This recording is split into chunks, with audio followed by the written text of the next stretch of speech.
Parce que j'adore démonter les trucs à l'intérieur. Vas-y, j'en ai d'autres. Voilà, allez, hop.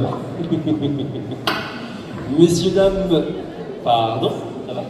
Ai-je besoin de vous présenter sur votre gauche, monsieur Patrick Puydebas. Au centre, monsieur Jaki Jakubovic. Et à droite, monsieur Jean-Paul Césari. Donc, vu le nombre que vous êtes, j'imagine que vous avez des tas de questions à poser. On va commencer par un « Je veux poser une question ». Ça se passe où? Qui va se lancer? Eh, voilà.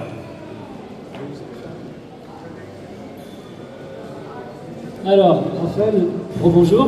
Donc, ma première question va s'adresser à Jackie. Ah bon? Jackie, j'ai une question à te poser très précise.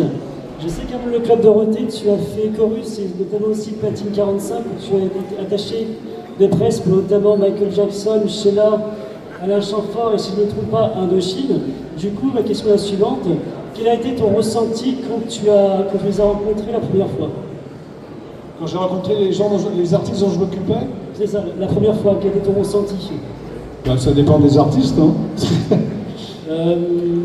Indochine, par exemple, donc ils vont bientôt de nouveau refaire des concerts. Alors Indochine, j'ai jamais été attaché de presse d'Indochine. Je les ai rencontrés à Platine 45. Ils ont fait leur première télé, c'était Platine 45. Ben, ça s'est bien passé parce qu'en plus je leur ai demandé de faire le générique de l'émission, donc ils l'ont fait. Voilà. J'ai vu aussi dans les extraits que selon les invités, tu chantais aussi un petit peu avec les invités aussi. Avec qui? Tu chantais un peu, je crois, avec certains invités aussi. Oui. Enfin, si on peut appeler ça chanter, oui, oui. Oui, chanter avec eux, oui. Oui, oui. Oui, ça c'est mon single officiel avec Lio, c'est autre chose. Mais bon, il faut bien se lancer. Et puis, j'ai aussi vu beaucoup de tes interviews qui m'ont beaucoup plu, notamment une récente où tu étais à Public Sénat, si je ne me trompe pas. Oui, j'étais invité pour l'émission à Public Sénat. C'est quand j'ai sorti mon DVD de Platine 45. Oui, absolument. C'était une très bonne émission d'ailleurs. Ma deuxième question avant de passer le micro s'adresse à Jean-Paul Césari ici présent. Bien. Alors du coup, ton fameux générique de Nicky Larson, le numéro 2, où tu as fait, t'es carrément dans le générique où on voit les personnages. Je veux voir du coup ton ressenti. Est-ce que ça a été dur de le faire ou ça a été facile? Non, ça n'a jamais été dur pour moi de chanter, c'est jamais difficile. Bon, là c'était un petit peu différent parce que c'était un clip. Et c'est vrai qu'on avait misé beaucoup d'espoir là-dessus, mais il se trouve que la série s'est arrêtée un mois après, donc la chanson elle est ce qu'elle est, mais elle aurait mérité un meilleur son. Voilà ce que je pense. C'est ce que je pense aussi. Merci. Ah, bah voilà, comme ça, j'ai pas besoin de poser la question. Attends, parce que je prends de la place, donc il faut que je réussisse à passer. J'arrive. Ça va? Tu vas bien? Alors, hop. Excusez-moi, pardon, excusez-moi, poussez-moi, excusez-vous. Bonjour, alors ma question s'adresse à Patrick, vu que tu es le seul à pas avoir une question. Non, mais vous ne dérangez pas pour moi. non, elle s'adressait vraiment à toi.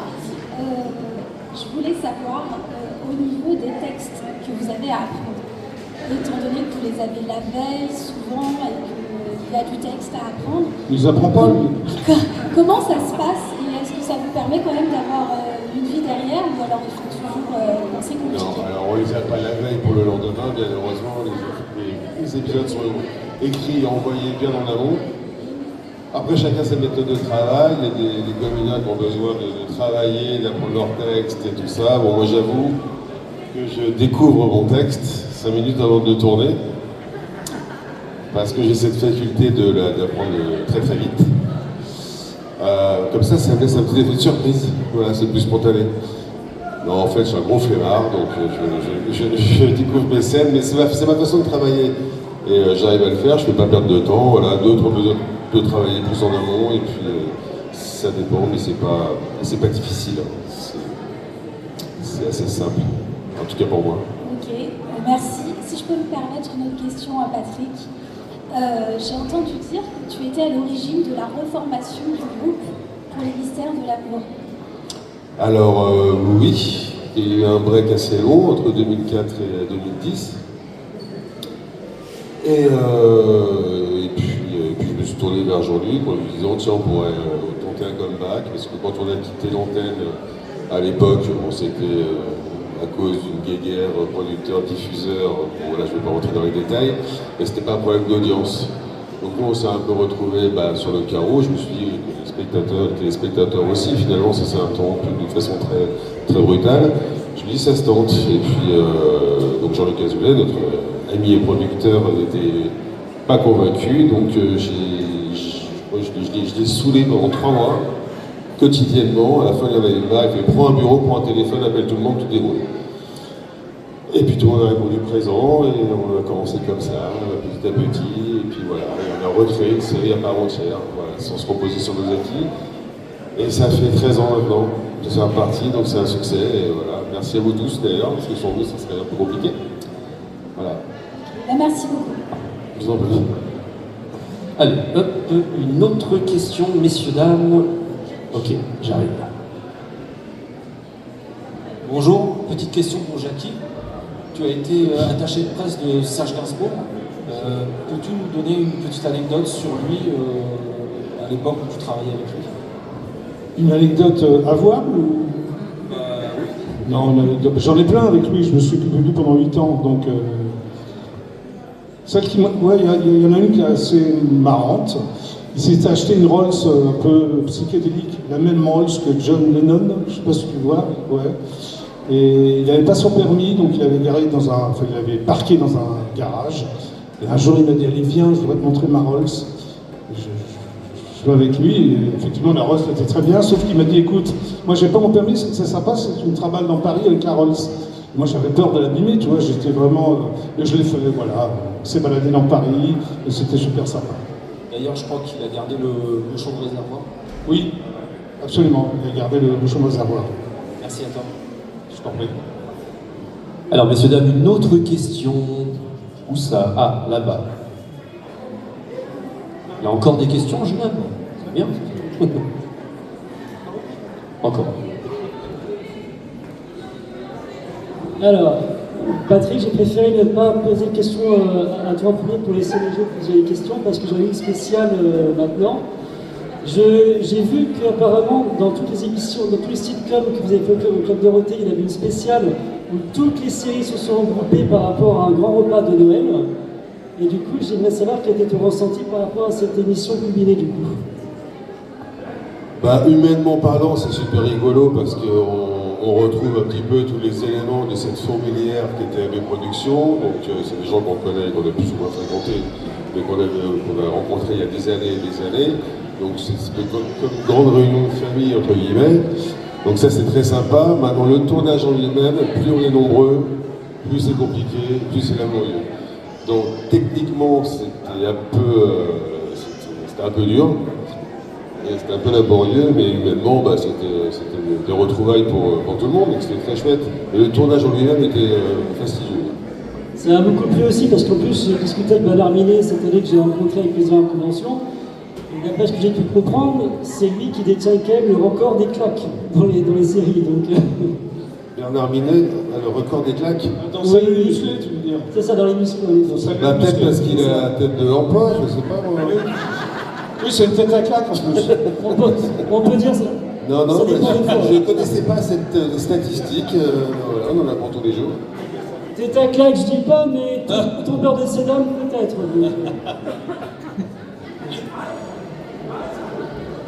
Messieurs, dames, au fond, n'hésitez pas à vous avancer. Il y a des places libres si vous souhaitez vous asseoir. Quelqu'un a-t-il une question? Encore, ouais. En fait, mettez-vous devant les... Ah, attends, je fais passer la demoiselle. Vas-y. J'aurais une question pour Jackie.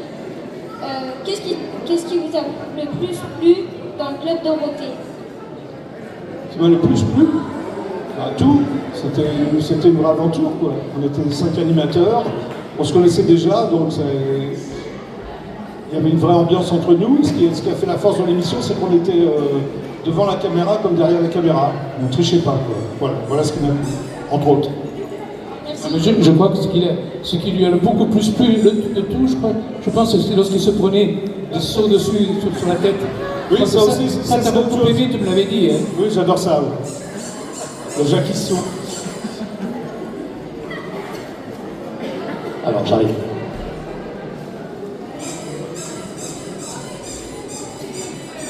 Je voulais poser une question à vous trois. Si tu fais peur avec ton masque, quand même. Je voulais vous poser une question à tous les trois. Qu'avez-vous ressenti quand c'était la fin du Club Dorothée et en voulez-vous à Ségolène Royal? Et toi, Patrick, c'était... J'ai pas entendu la question, pardon. La question, en fait, c'était comment avez-vous ressenti l'arrêt du Club Dorothée et en voulez-vous à Ségolène Royal? Qu'est-ce qu'elle a à voir là-dedans, Ségolène?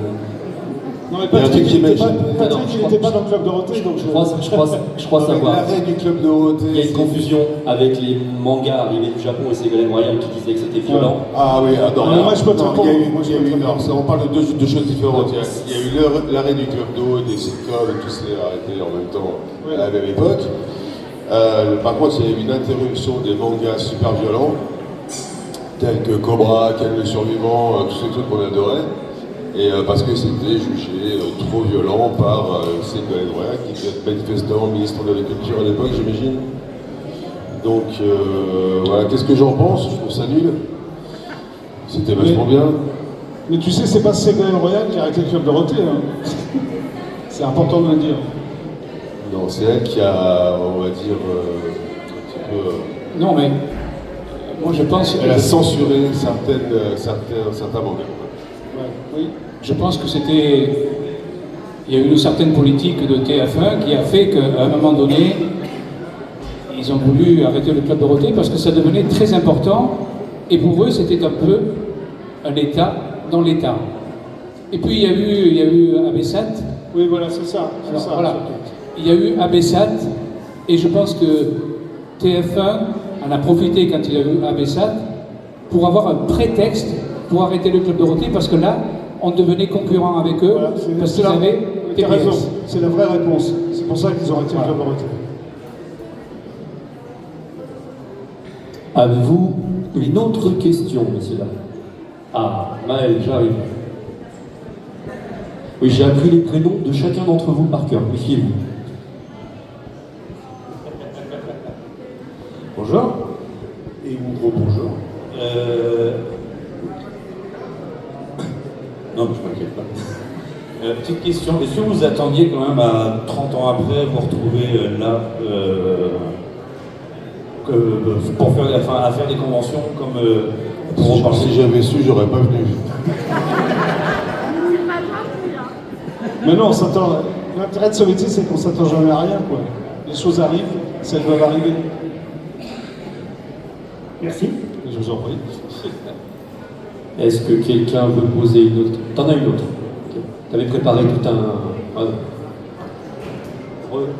J'ai eu l'occasion de voir Corbier un jour dans un salon du livre et on avait discuté longuement sur le Club Dorothée et il m'avait tapé dans l'épaule, il m'a dit écoute gamin, la nostalgie, une sorte de maladie de Peter Pan, c'est pas bon, il faut jamais revenir sur le passé. Et il m'avait juste dit qu'il avait aimé le passage du Club Dorothée, mais qu'en fait il voulait plus revenir sur le passé en fait. Et la question, c'est? Et oui, la question, c'est quoi? La question, mais qu'est-ce que vous en pensez? Est-ce que Mais je pense que c'est très personnel. Je pense que Corbier, s'il pensait ça, voilà, c'est personnel. Moi, ça ne me dérange pas de revenir sur le passé, mais je ne suis pas non plus nostalgique. Je suis plus mélancolique que nostalgique, quoi. oui, mais bon, se prendre des seaux d'eau ou des tartes à la crème, c'était pas forcément plaisant non plus tous les... C'était pas plaisant, mais ça faisait plaisir aux jeunes téléspectateurs, et on était là pour leur faire plaisir. Donc c'était pas à nous de... Nous, on se faisait pas plaisir, quoi. Ce qui est important, c'est de faire plaisir aux gens qui te regardent. Alors, est-ce que quelqu'un va poser une question? Attends, on va laisser peut-être d'autres poser. Voilà, tu vois, regarde. On attend les timides qui se décident.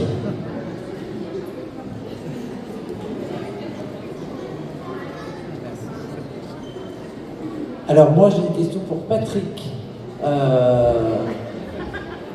Récemment, il y a Philippe Vasseur qui a quitté la série en sait que tu étais proche de lui. Il y a un personnage qui est venu un peu le remplacer. Qu'est-ce que tu as pensé un peu de cette nouvelle intrigue pour remplacer Philippe? Alors, c'est bon, déjà Philippe nous manque, parce que moi c'était mon partenaire principal. Il a fait des choix, tout le monde a respecté. Il a 50 plus que moi. Je pense qu'il a fait le tour de la question. Il a envie de se consacrer à d'autres choses. Il a bien raison. Et en ce concernant le personnage qui l'a remplacé, c'était en fait il n'a pas remplacé, c'était un autre personnage. Et pour faire la jonction et pour ça c'est l'esprit de Jean-Luc Azoulay, de faire toujours des trucs insolites et voilà, et de trouver le parfait homonyme avec un look pas tellement différent, etc. C'était pas pour le remplacer, pour le faire un copier-coller, c'était un nouveau personnage à part entière. Mais voilà, c'est dans l'esprit de Jean-Luc de faire des choses comme ça, complètement farfelues. Bon voilà, j'ai pas de jugement ni d'avis par rapport à ça. C'est Pierre Marquez, son nom, ouais, qui est charmant, un bon comédien. Après, voilà, chacun trace sa route, mais ça s'est fait comme ça, moi j'ai trouvé ça rigolo. Voilà, plus c'est farfelu, et plus ça correspond à la série finalement, qui est complètement farfelue. C'est ça. Voilà. Merci. Je vous en prie. Alors, des questions? Oh, vous avez bien des questions quand même, soyez pas timides. On a quand même devant nous une encyclopédie de toute votre jeunesse, non? Personne? Il y a 3 siècles successifs. 3 siècles. Faut oser, hein, n'ayez pas peur, osez. On est en famille. Bonjour, moi j'ai une question pour Jacques. Combien de temps vous mettiez à tourner les épisodes dans Il n'y a pas de pitié pour les croissants? Alors, à savoir que par moment, vous voyez éclater le rire. C'est pas par moment, on éclatait tous de rire. On en tournait 2 par jour. On démarrait vers midi, mais parfois on terminait à 4h du matin. Parce qu'on faisait tout, justement, il y avait des fous, on était obligé de refaire les prises. Mais c'était. Oui, bien sûr. Merci. Ensuite. Oui. Bonjour. Alors, une question pour vous trois. Quelle a été l'expérience qui vous a le plus marqué dans votre carrière?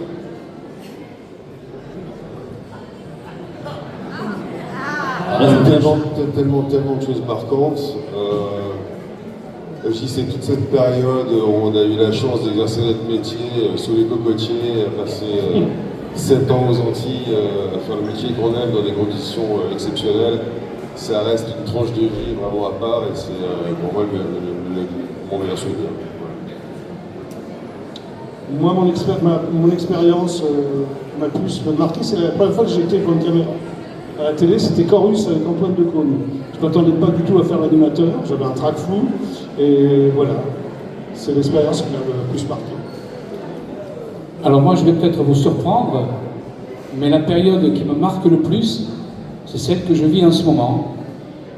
Et c'est vrai, parce qu'à l'époque, moi, on ne m'a pas engagé pour chanter, on m'a engagé pour être l'assistant de Dorothée, ce que j'ai fait avec tout ce que j'avais dans le cœur, évidemment, parce que Dorothée, je l'aimais beaucoup, mais on m'a fait chanter aussi des génériques de dessins animés que vous connaissez certainement, un en point que vous connaissez.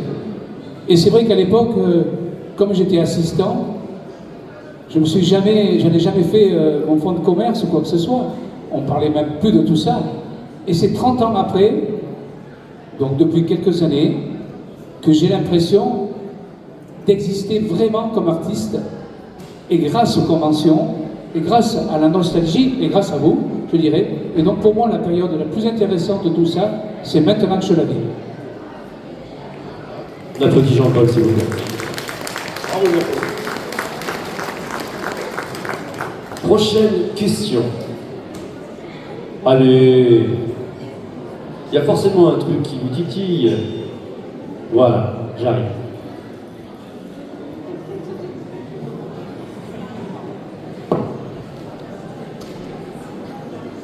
Bonjour à vous trois. J'ai une question pour Patrick. Comme beaucoup d'entre nous, à peu près entre 35 et 40 ans, on a grandi avec Hélène et les garçons, les Mystères de l'amour. Est-ce que c'est pas le rôle, par exemple le rôle de Nicolas, est-ce que c'est pas un rôle qui vous a collé un peu toute votre carrière? Est-ce que c'est pas un rôle qui a pu vous enlever par exemple d'autres rôles? Vous étiez cantonné qu'à ce rôle-là? Non? Alors moi j'ai de la chance parce que de toute la distribution, je suis celui qui tourne le plus ailleurs. Alors pourquoi je ne sais pas? Peut-être parce que j'ai un bon agent. Mais maintenant j'ai tourné dans quasiment tous les téléfilms que vous pouvez connaître. J'ai tourné plus récemment aussi avec des jeunes talents comme Jean-Pascal Zadi.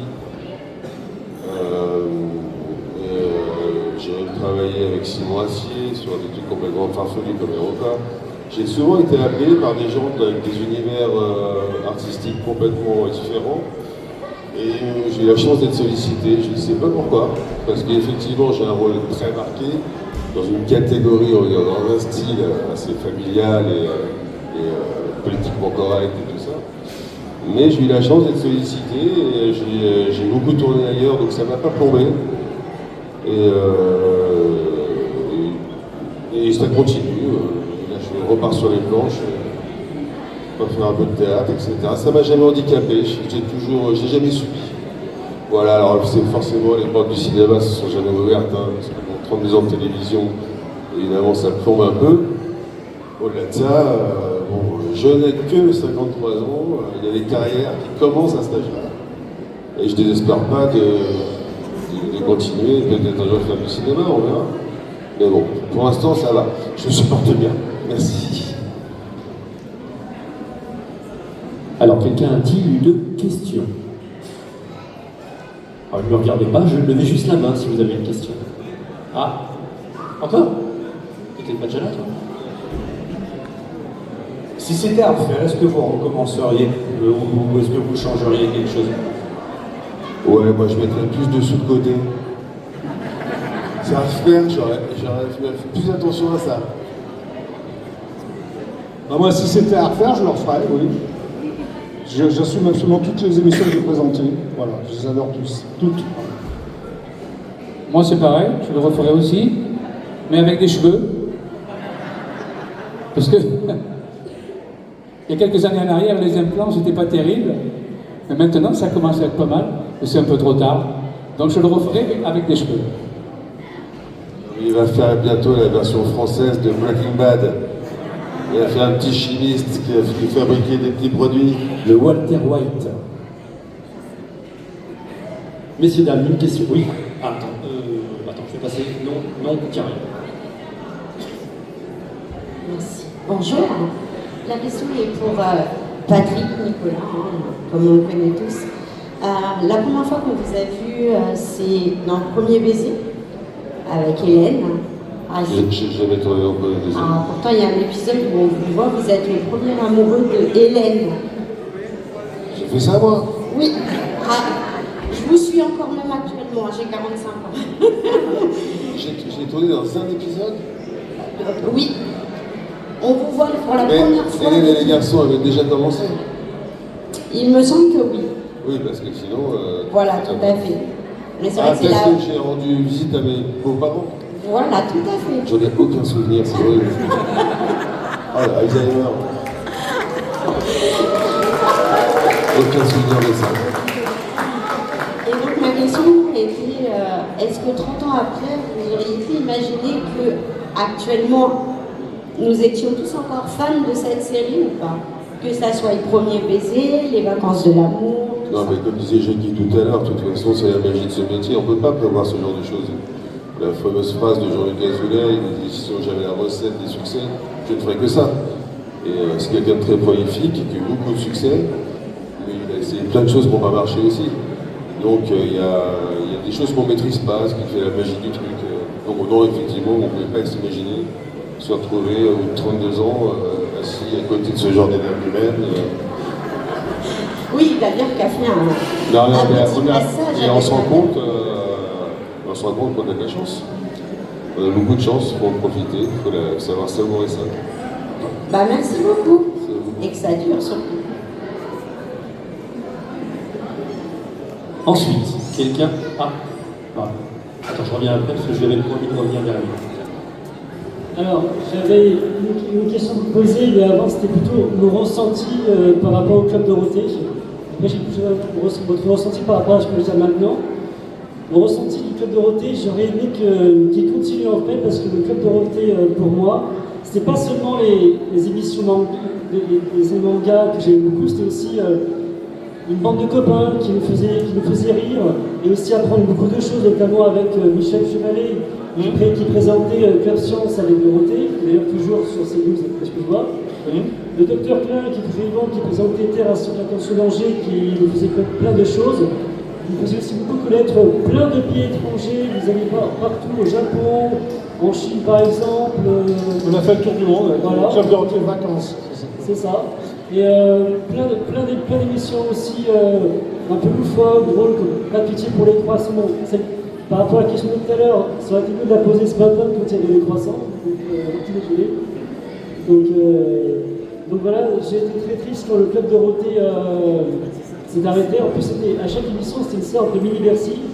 Et là, je parle sous le contrôle de vous trois parce qu'en plus, à ce jour, Dorothée est l'artiste française qui a chanté le plus à Bercy, à ce jour. Et c'était pour toute une génération, ça a été triste. Il n'y a qu'à voir, dès que le Club Dorothée s'est fini et que T'es fou a pris le relais, ça a été la chute directe d'audience. Donc je trouve ça dommage. Et après, du coup, ma question à Jean-Paul Césari avant votre ressenti, de tous les génériques que tu as chantés, j'allais te poser la question quel a été ton générique préféré, mais de par les interviews que tu as données, que j'ai eu le plaisir de voir à la télé, j'ai pu comprendre que tu as un petit coup de cœur pour donner le générique préféré, qui est Détective Conan. Oh, j'aime bien les Chevaliers du Zodiac. Oh, je plaisante. Tu l'as chanté très bien.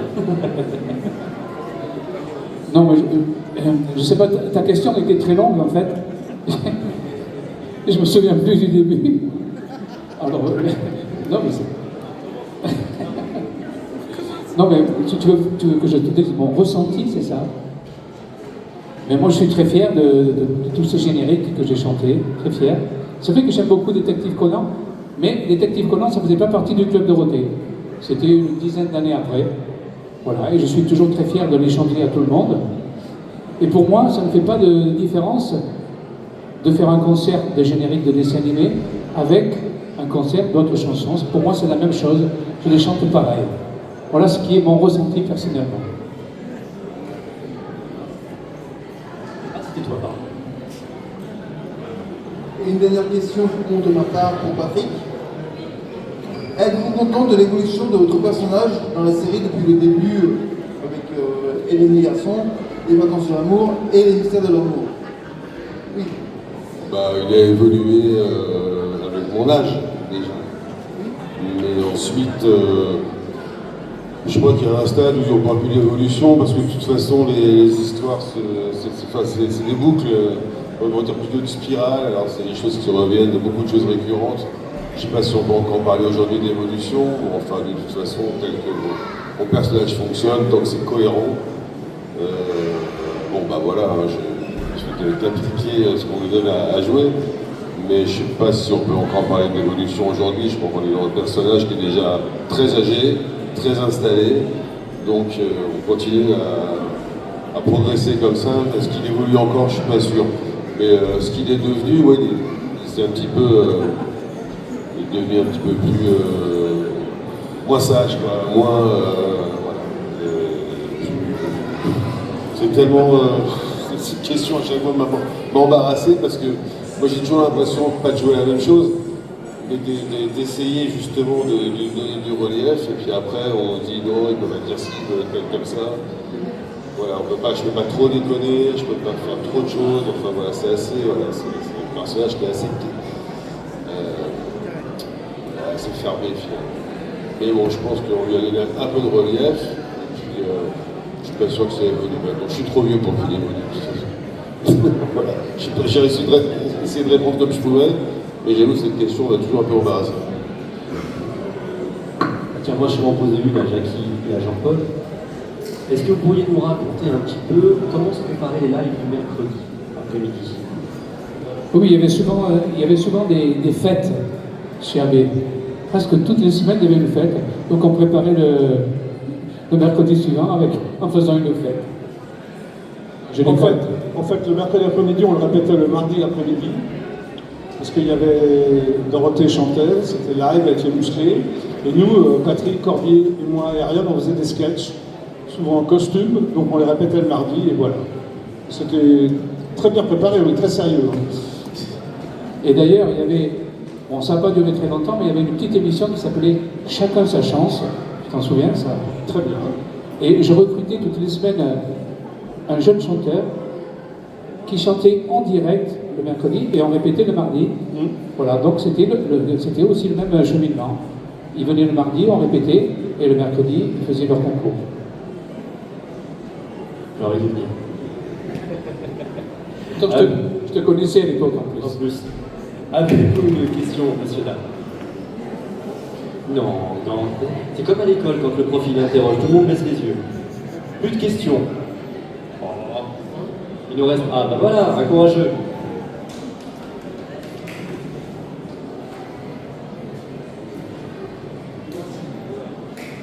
Bonjour à tous, j'ai une petite question.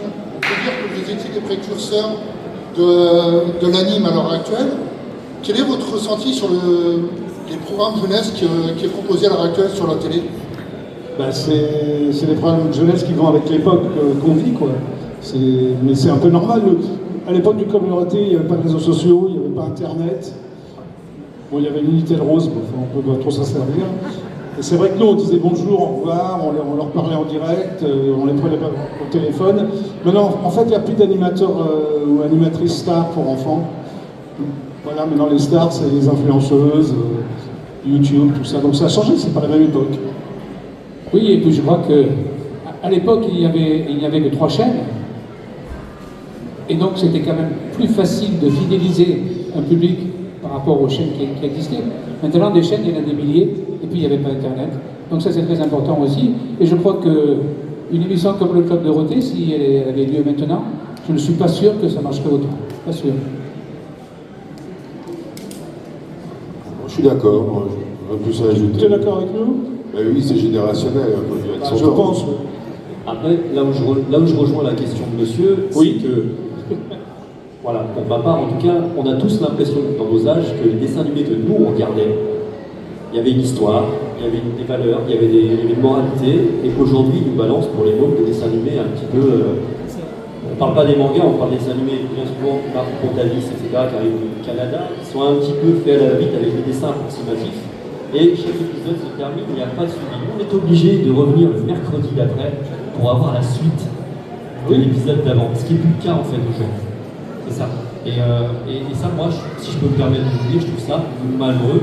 Ce qui fait que j'ai des enfants qui ont entre 19 et 22 ans et qui ont grandi avec les Chevaliers du Zodiac, avec Dragon Ball, etc. etc. C'est bien. On a une question là-bas.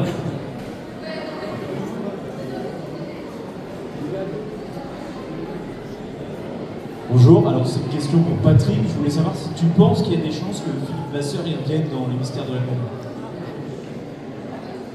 C'est à lui qu'il faudra poser la question. Il ne faut jamais dire jamais. Connaissant le personnage, je ne pense pas. Maintenant, si la série propose quelque chose de différent, ou si une autre évolution, dans l'état actuel des choses, je dirais non, je peux parler à sa place.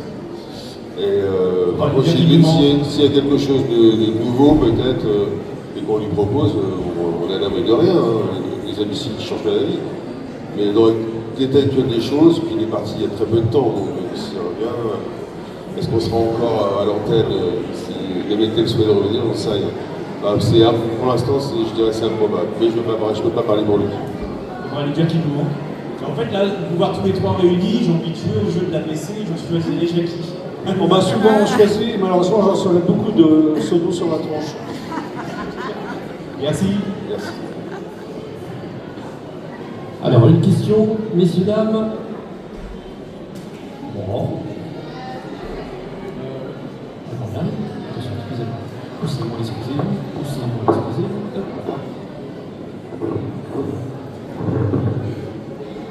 Bonjour, donc j'aurais aimé savoir pour vous trois, voilà, au niveau de vos vies privées, quand vous voulez sortir, etc., j'imagine que vous êtes reconnus dans la rue. est-ce que c'est pas trop handicapant? Est-ce que vous arrivez quand même bien à gérer? Ou est-ce que c'est vraiment un gros point négatif du métier? Est-ce que les gens sont bienveillants, etc. Moi, je n'ai pas de problème. Parce que je crois que ma voix est plus connue que mon physique. Donc, ça va pour moi. Non, les gens sont bienveillants. Enfin, moi, je parle par rapport à ce que j'ai fait, Club Dorothée, même avant. On dégage. Il y a toujours un respect, une politesse par rapport à nous, et un sourire. Donc, ça ne me dérange pas. Moi, je vis dans un petit village en Normandie où tout le monde me connaît, donc depuis 10 ans, donc tout le monde se connaît, donc plus personne ne fait attention. Et sinon, je vis en Belgique, et là, je passe totalement inaperçu, même si on a été diffusé en Belgique, ça fait tellement longtemps que dans la vie que je mène, quand ça arrive, c'est pas désagréable, comme dit Jackie. Les gens sont bienveillants, sont gentils, et donc il n'y a pas de raison de se braquer, au contraire, c'est toujours agréable. On va prendre une dernière question avant de mettre fin à cet échange. Qui veut la poser?